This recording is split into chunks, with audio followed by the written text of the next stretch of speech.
Sir मेरे लिए बहुत सौभाग्य की बात है कि आज इंट्रोडक्शन का हमें मौका मिला है। सर मेरा नाम अश्विनी है और आपके एक पुराने स्टूडेंट थे डॉक्टर अवनीश कुमार। उन्होंने आपके साथ डीएससी कोठारी में जेएनयू में पोस्ट डॉक किया था। अवनीश ना? अवनीश कुमार जी सर। अवनीश, हाँ जी सर, वो मेरे पीएचडी सुपरवाइजर हैं। क्या बात, दुनिया गोल। तो आपके बारे में सर इतनी बातें होती हैं हमेशा और आज हम कभी आपसे पर्सनली मिल नहीं पाए, लेकिन आज ये मौका मिला तो हम गोपाल सर को बोले कि नहीं, ये मौका नहीं हम छोड़ सकते। Sir, so a very good evening to all the participants, and as you just listen that it is actually a very prestigious moment for me to introduce our today's speaker, very eminent researcher, Professor Rajendra Prasad. So, Professor Rajendra Prasad is a distinguished scientist of biochemistry and molecular mycology with over 5 decades of academic and research experience.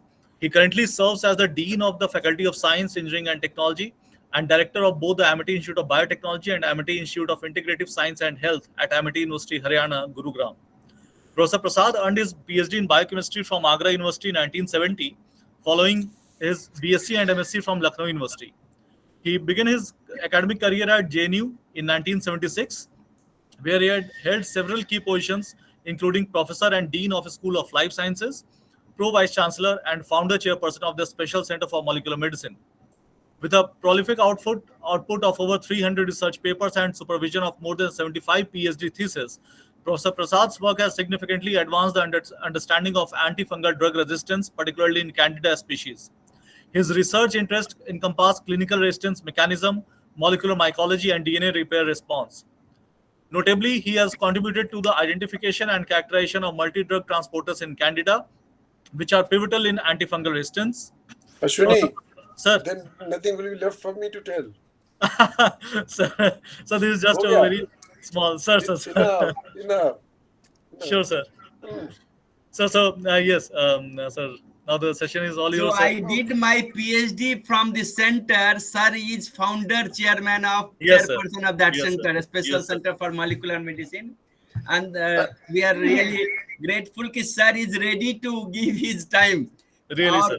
Sir इतने as के बावजूद भी मैंने अभी recently भी 1 साल पहले भी सर का लेक्चर सुना था, तो मैंने सोचा कि अपने प्लेटफॉर्म भी सर को इनवाइट करें, and we got sir's consent.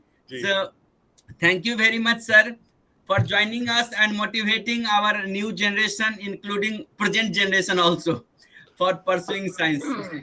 Ashwini, on a lighter side, sir, I know Gopal ji for a very long time, sir, and he was a very notorious student.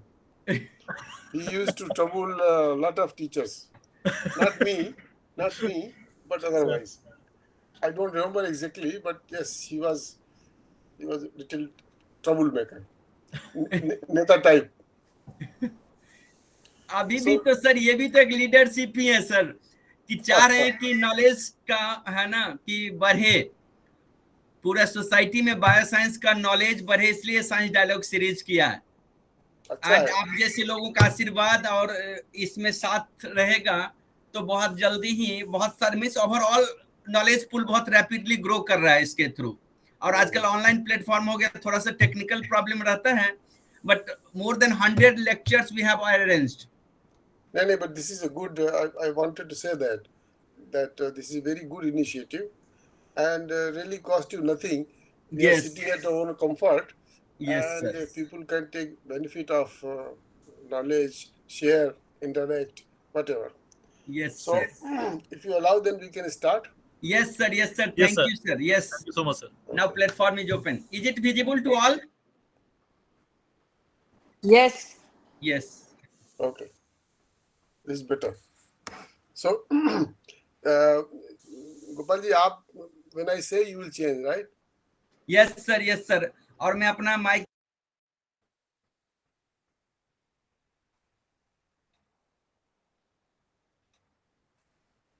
okay.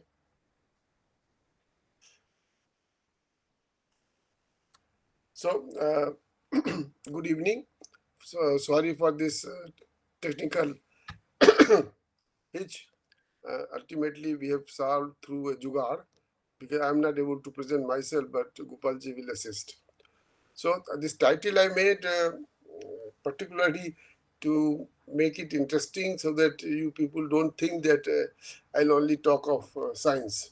So I'll also, so that you can join and listen, maybe something more interesting other than science. So next slide, please. So already Ashwini has mentioned about brief my background. I never realized that, but to tell you that I spent all my uh, graduation, post-graduation, PhD, everything in Lucknow. Uh, and I must remind that I got PhD in 1970 when I was only 23 years old. So, and after doing a small job in CDRA Lucknow, I went for a postdoc. And this is my professor. He was a big man. Actually, Fritz Lippmann was his mentor, and he was an oxidative phosphorylation man at that point. And we uh, sort of expert in that time. And my other colleague Vijay Kalla, who was assistant professor there, so we both had a good team, and we did very well during postdoc. Next slide, please. So after postdoc in '76, I came to JNU, and where while doing postdoc, I got this job, and so I was very thrilled to straight come to JNU. At that point, we didn't even know where JNU was. It was back in '76, just 3 years old, probably JNU at that time. So as a new beginner, I didn't know how to start and what to start and where to start, all kind of questions. Next slide. But this our school of life sciences part of the building, which some of you, including Gopalji, will recognize. So what I'm trying to emphasize here is that it was a good moment that I could come to JNU, and that too for the School of Life Sciences, where already it was a very friendly environment created by those people who were already there. So I would say very democratic setup where you can have PhD students. Even, I mean, just to remind or tell you this, that as a young lecturer or assistant professor, they did not stop me from taking students straight away. That was a big thing to, I still remember, and I continue to allow my colleagues to do the same thing. So, and of course, equal opportunity in that sense that everything was open to everybody. Next slide. And the best part was that they already started setting up a instrument facility, what we call, used to say, central instrument facility, and that has enabled people not only to work continuously uh, without disturbing anybody, and also people like young colleagues like me who may not have good money to start with can still work and do what you want to do. So that was a very big boost in starting up your research career. Next slide. And however, the thing comes, research needs money, and that was a big challenge. Uh, so honestly, I could never get a big project before interruption. That uh, no, stay to that slide. Ah, that research money generation was the biggest challenge. So here, I could never get a big project grant to start with. So I started applying for very smaller amounts from ICMR, CSIR, etc.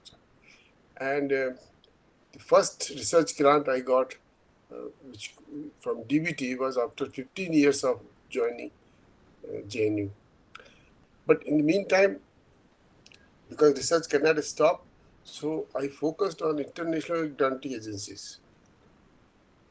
And they were more kind of more friendly in terms of, in the Indian context, sometimes becomes difficult. So anyway, so if you see the list, I have so many grants from different international forums. And that kept me going. And to the extent that I could never stop, or I was never short of funds. Next slide. As you will see that over the years, from 76 to till today, I have always have uh, projects, research grants, and that is reflected steady increase, and that is also reflected in terms of number of PhDs and students trained, and obviously the publication, steady publications. Okay, next slide. So all along, Gopalji is okay now? Hello, दिख रहा है? दिख रहा है, but now you don't do anything. Just simply keep changing when I say. Okay sir. Uh, because you get really disturbed. So all along I worked with the transported proteins. Initially, first 15 years I used to do work on amino acid transporters, but then they shifted to another class of transporters like multi-drug transporters. And I'll tell you why I got interested in drug transporter. Next slide. So before that, I must explain what multi-drug resistance is, because that is where these transporters' role have emerged. So MDR is defined as a resistance of an organism against a spectrum of drugs that neither share a common target nor a common structure.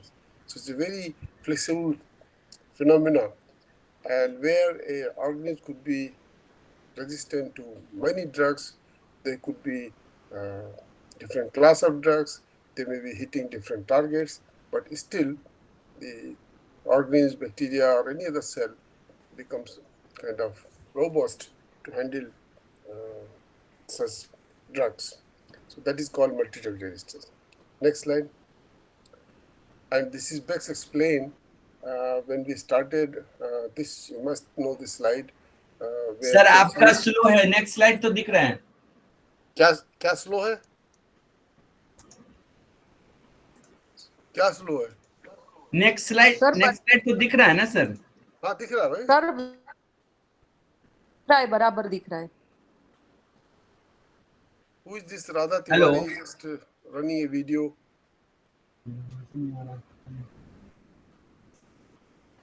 And she can stop the camera. Everything distracts. इसको बंद कर दीजिए आप.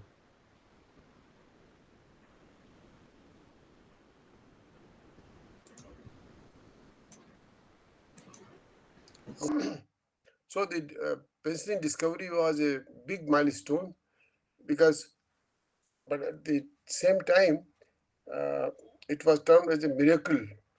Miracle because of accidental discovery, and miracle because it could cure all kind of prevailing infections. And the poster on the right, you can see there is a World War II poster that says thanks to penicillin, that soldiers could not be saved earlier were coming back, and they survived and avoided very severe kind of surgeries, etc., etc. So it was the first time humanity had a powerful, reliable tool against infection.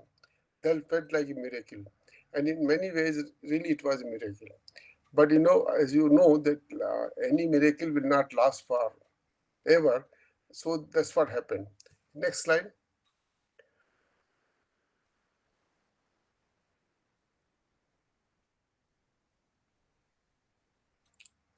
Keep pushing.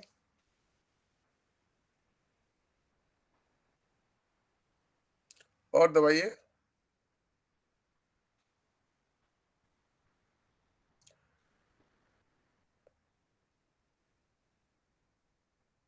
Gopal ji और दबाइए इसको. थोड़ा इसमें animation था.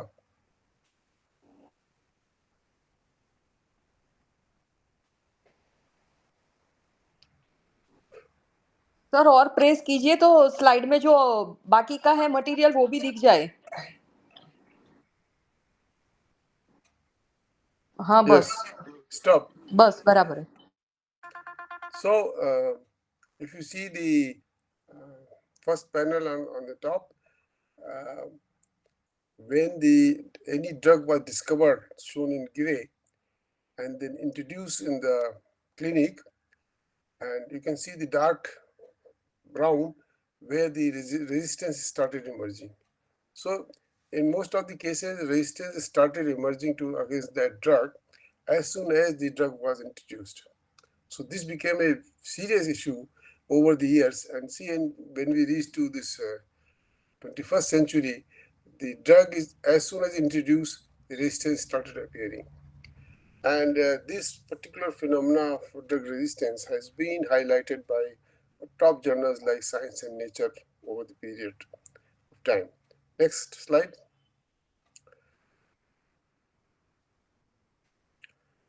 So just to highlight one more. Yeah. So what we call AMR, antimicrobial resistance, this is really global threat, and it is predicted that over 10 million deaths by 2050 due to AMR, which is a very serious number of figures compared to many other dreadful diseases, including cancer, etc. So while AMR is mainly discussed in terms of bacteria, I want to emphasize that the antifungal resistance also is a very important area which remains under-recognized. And when you talk of AMR, normally you refer bacteria. But if you see the list, almost 2 million people die because of fungal infection. And like I was saying, that like drug resistance, it happens to in fungi also. And fungi become resistant to at least one class of antifungals eventually. Next slide.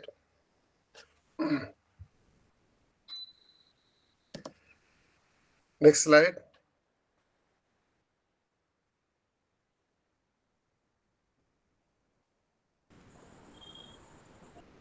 So I was trying to say that MDR, multi-drug resistance, is common to most of the disease-causing organisms. Could be bacteria, virus, fungi, and so on and so forth. Next slide. Next slide. And MDR is also common to fungi. And I just want to show you in this slide that there are 3 to 5 million fungal species exist in nature. Next slide. What I wanted to emphasize that drug resistance is also common in fungi. And I wanted to show that there are millions of fungi exist in nature. Next slide. Keep scrolling. Yeah. And out of those 3 to 5 million fungal species, almost 25,000 are called plant fungal species. And out of that, maybe around 8,000 are real plant pathogens. That means they call diseases to plants. Spoiling of fruits and crops and so on and so forth. Next slide. So a large number, keep going up. Yeah. Maybe that only. Yeah. So out of many fungal species, 300 to 400 are pathogenic to humans also. I showed you the plant, now there's humans. And this is where we are interested. And if you see the next slide, keep changing. Yeah. So here you can see the emergence of fungal infection over the years. See the whether it is plant infecting or animal infecting, see the green and red lines. And the fungal infection is so rampant all over the globe that it has become a big problem to handle for clinicians and as well as people who are interested in agriculture. Next slide. And keeping that in mind, World Health Organization has just issued a year ago a fungal priority pathogen list. That means these are the very critical list of fungi, and one is critical group. So there we have species like Cryptococcus, Candida auris, Aspergillus, Candida albicans, and so on and so forth. And in fact, WHO is also saying that this AMR in fungi could be the next pandemic in the making. It is so serious. Next slide. Next slide. In fact, there was a fiction movie, that the Last of Us, and that shows that there was a pandemic caused by a fungi, and that has turned the whole population into zombies. So I mean, this kind of scenario, although it's fiction, it can happen in next few decades if we do not take the right steps. Next slide. So I worked on one of the critical fungi, Candida albicans. थोड़ा इसको ऊपर कीजिए. Yeah. And this Candida albicans, like other many species, is a commensal yeast.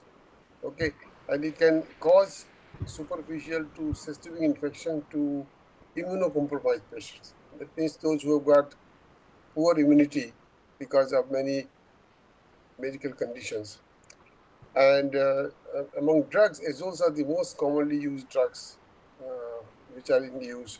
But over the years, if you use azoles, they develop resistance also. So effective use of antifungals other than azoles, which are there, but also they're kind of toxic, have a very narrow spectrum of action. So it is a situation that you have resistance, you don't know how to treat it. Next slide. So we started working on this in the 90s and identified a transporter. थोड़ा ऊपर कीजिए. This transporter was what we call a flux pump. That means it throws compounds from inside to outside. So it acts like a pump, and so we predicted that this could be one of the method which cells adopt, including Candida, to throw drugs out. So if you see that a sensitive cell have only few of these transporters, but on the right, which is resistant cell cartoon, have many more transporters. So that is able to efflux many drugs very rapidly.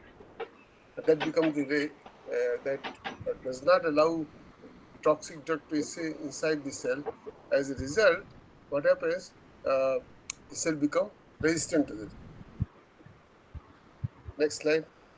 So with this particular transporter, I worked for almost 30 years on different aspects, and I'll not share much of it, but next slide. You can skip this. Next slide. No, wait. So here, if you see the cartoon of that protein, the efflux pumps, what we call CDR1, the blue part, what we call the transmembrane helices, these are the bundle of 12 helices where the drug binds.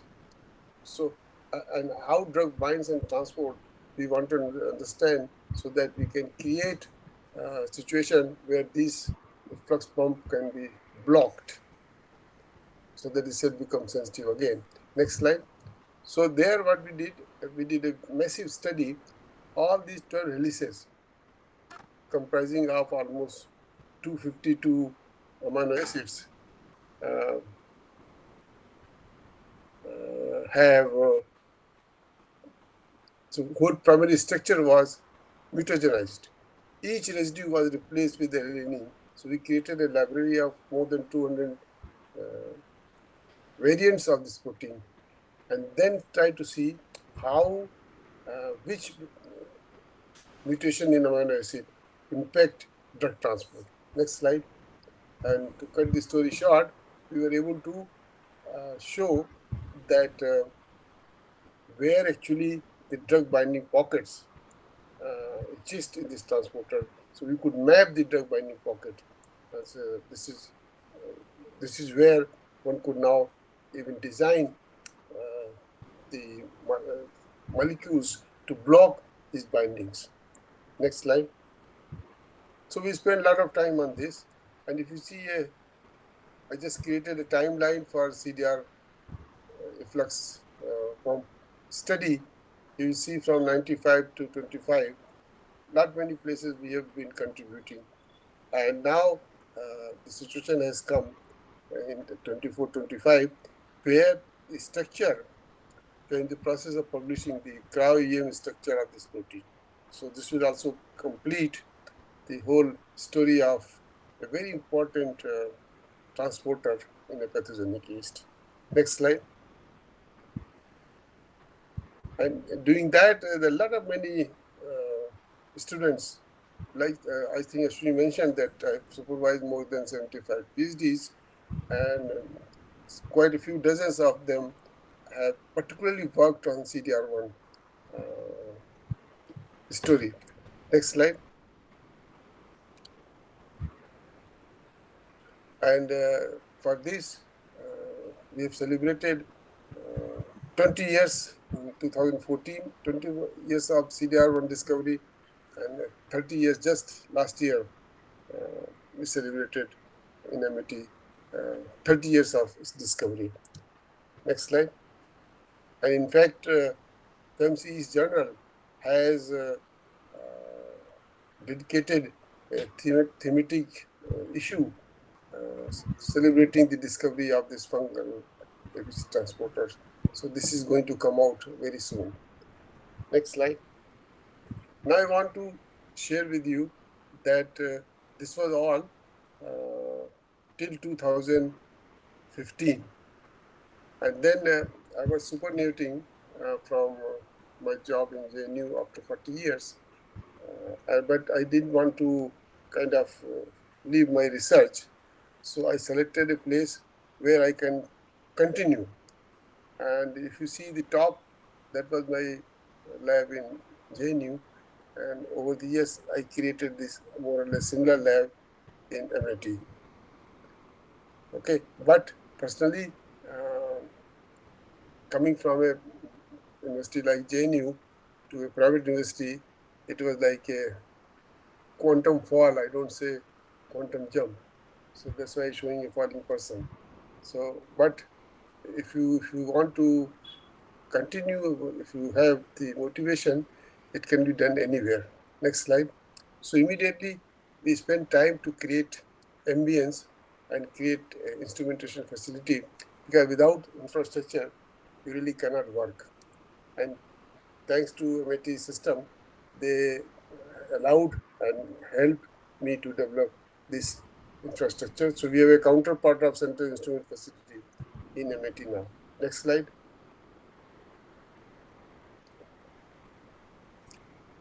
These are, the slide is not coming good, but these were all the research labs also created along with it.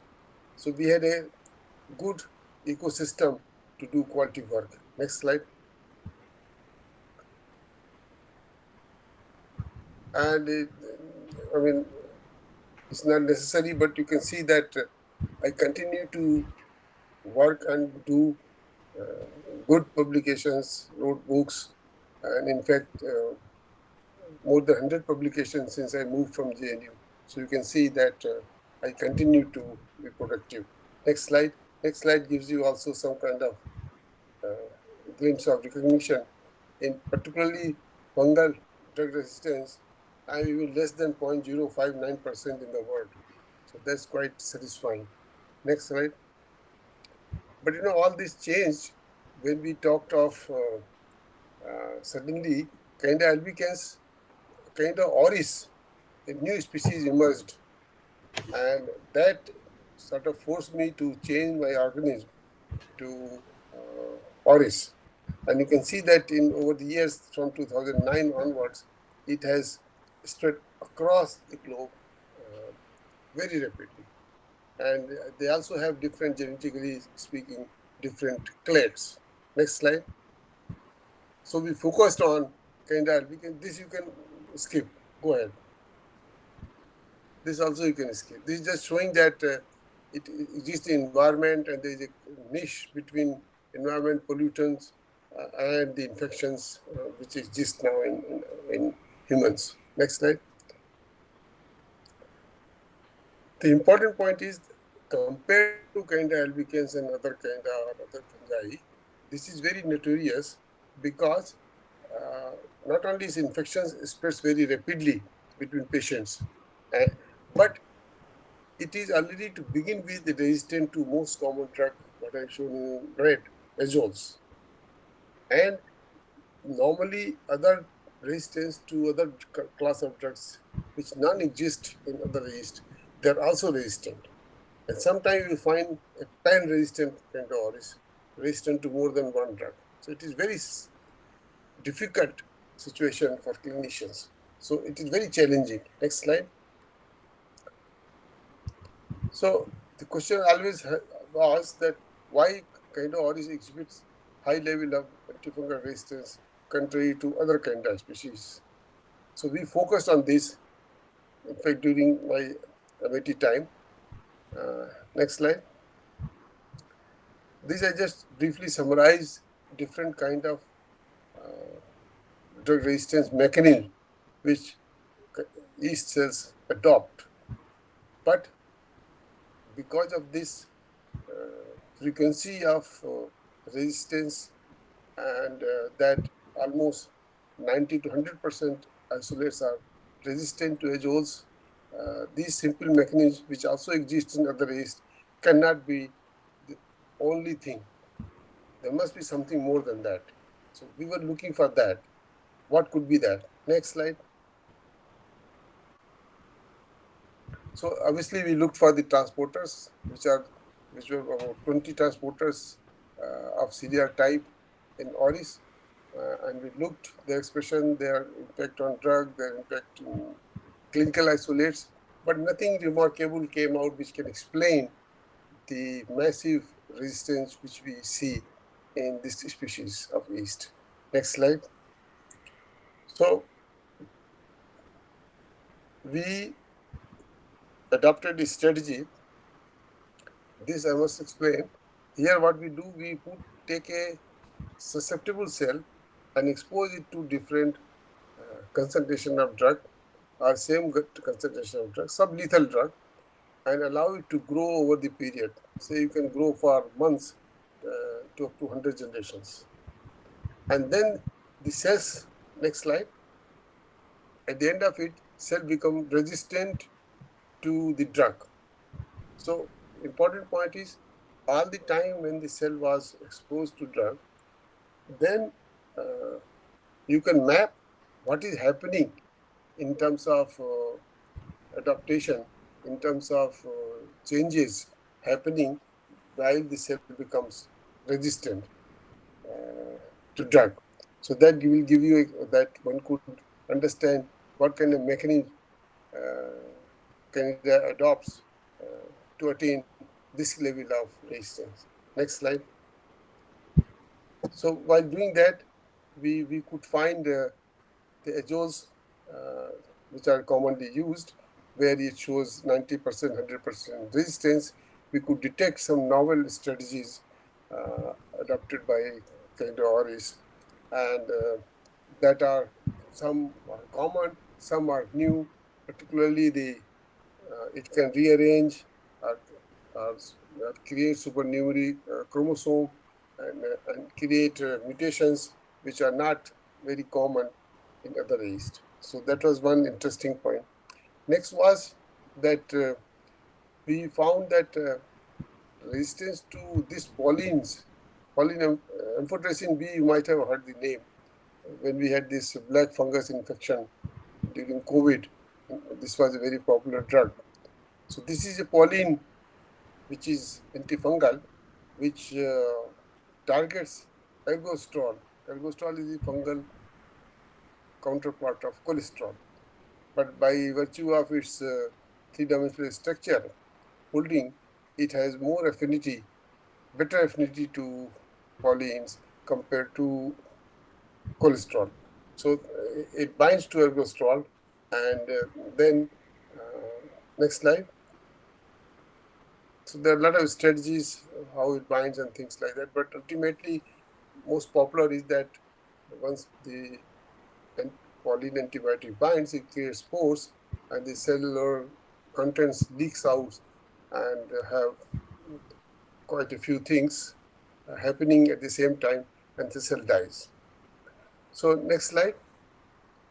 So we were questioning why Candor is showing amphotericin B resistance, which is so uncommon. So we spent some time very recently on this particular pollen antibiotics. Next slide.